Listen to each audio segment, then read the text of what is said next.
Hey everybody, welcome back. So on this very rainy day here in Tennessee, I decided to do some videos. So you guys haven't seen this one yet, but this is the most true to configuration Galil SAR or Galil ARM that ever came into the country.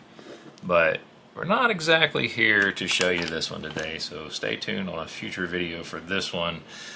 This is just sort of a teaser, but what's in this box is actually for this. So keep that in mind. Now, let me set this aside and get this out of the way.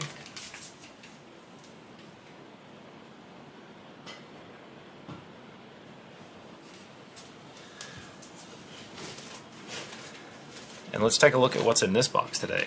So what we have here today is a shipment from Centerfire, and here recently they were running a special on their Galil mags. So I got some of the excellent condition ones as well as some of the good condition ones. I forget what they were running, but you know, it was a pretty good deal, I thought. In addition to that, I got a M70AB2 gas tube. More on that to come. There will be some videos that will be related to that, such as an M64 parts kit that you guys will see before too long if you haven't seen it already. And my intent is to use the M64 parts kit along with an M70B1 parts kit and essentially create a, for lack of a better term, an M70AB2 clone or Franken clone or whatever you want to call it. So I also got some buttstock screws in here, some AK buttstock screws, because I needed some. Those were super cheap, and I forget what else is in here. I don't really know because I don't remember. But without further ado, let's check it out. Once again, by way of Centerfire Systems,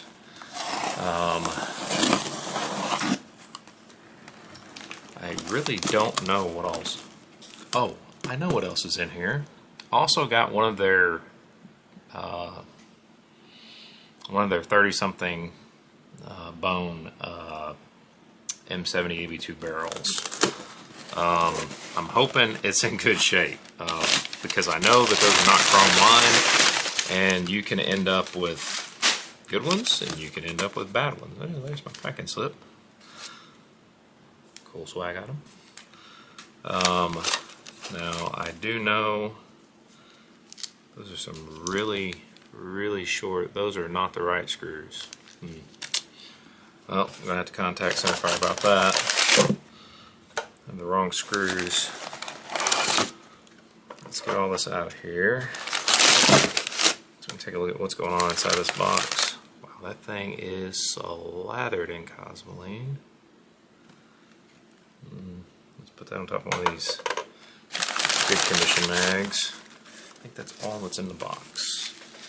I will have to check my packing list real quick and make sure that there's not something else.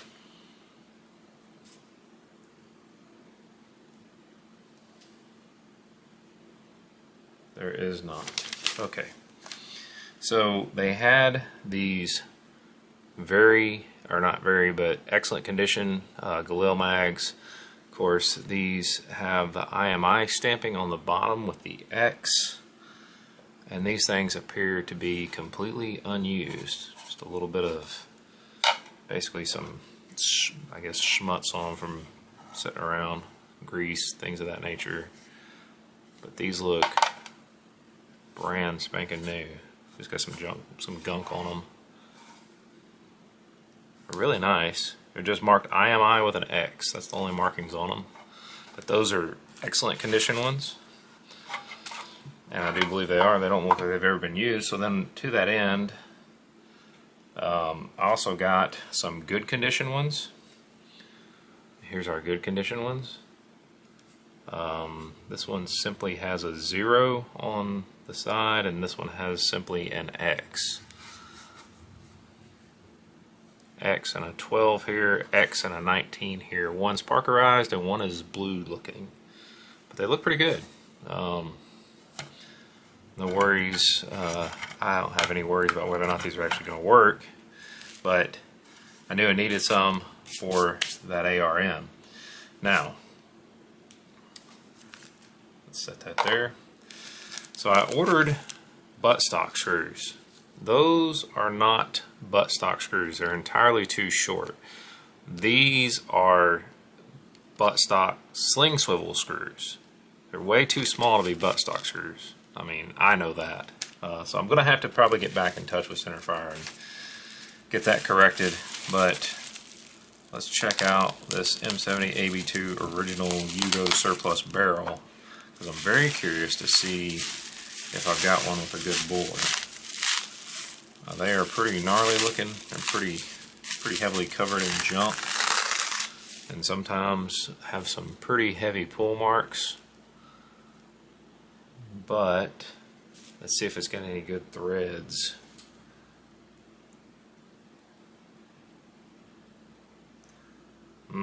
This is pretty rough looking. Okay, so it's got threads, but it's got a lot of pitting, a lot of corrosion. Picture up here in the top left. I will show you guys what that looks like.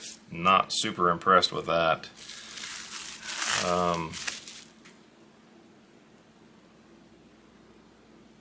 It might clean up with a brush. I don't know. I may have to pass a brush through it and make a determination, because it's pretty rough looking. We'll have to figure that one out.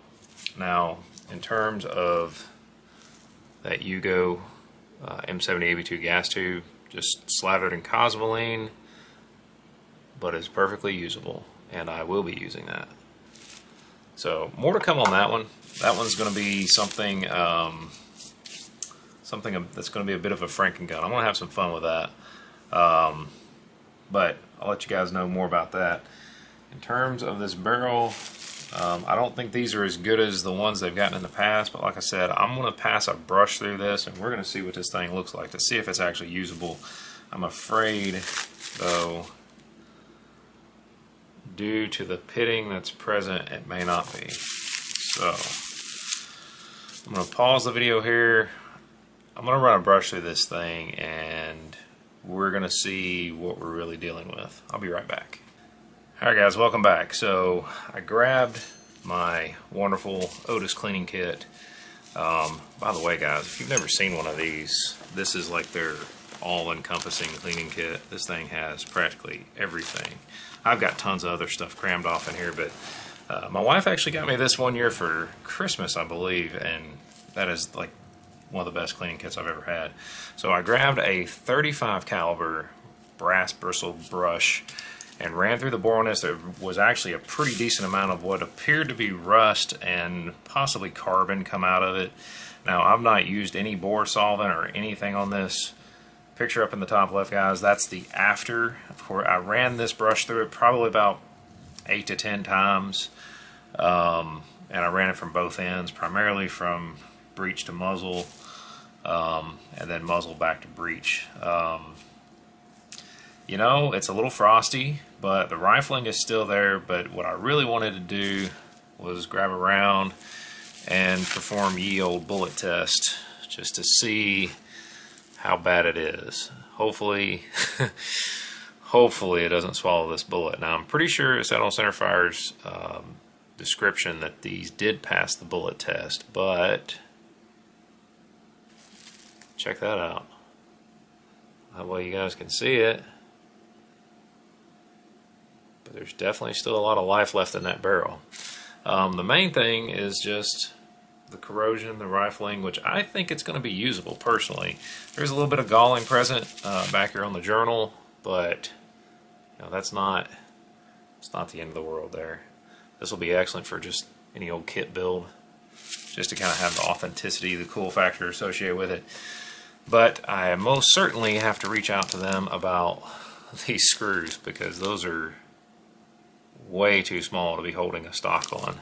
But anyway, I'll get that resolved. Those guys are always good about taking care of things, but I'll reach back out to them and we'll get that taken care of. But this was one of their barrels. I think it was about 33 bones, something like that.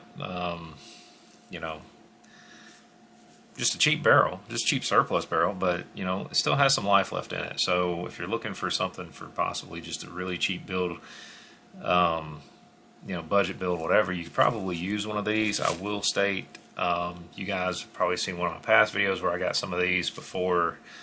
I can't remember if I got them from J&G or where I got them, but realistically, only about 2 out of the 4 were actually usable. And the other 2, they might be usable for making a knife or something if you have a forge. But anyway, just wanted to share this with you guys today. Make sure you go check them out if you're in need for something like this. And once again, guys, big shout out to my subscribers. And if you guys haven't considered subscribing, please do so. It helps out the channel, helps out the algorithm, helps promote to a friendly content like this. As always, guys, thank you in advance for all the likes, the shares, the comments. Until next time, you guys have a great day.